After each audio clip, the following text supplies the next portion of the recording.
দর্শক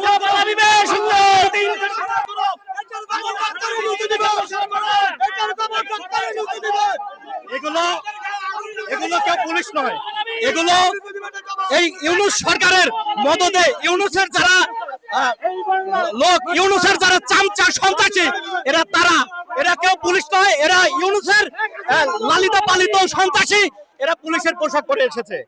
আপনারা জানেন জাতীয় পার্টি এখানে শান্তিপূর্ণভাবে এখানে সমাবেশ করতেছিল। জাতীয় পার্টি শান্তিপূর্ণ সমাবেশে এই ইউনূসের নির্দেশে বাধা দিয়ে গন্ডগোল, পুলিশ নিজে বোম মারতেছে, ভিডিও ফুটেজ আছে, পুলিশ সরাসরি বোম মারতেছে। একজন আইন শৃঙ্খলা বাহিনী থাকা সত্ত্বে কিভাবে এখানে বোম মারে? আমার প্রশ্ন এটা। এখানে আন্তর্জাতিক সম্প্রদায় যারা যেখান থেকে ভিডিওটি দেখছেন, তারা আপনারা দেখুন এই দেশে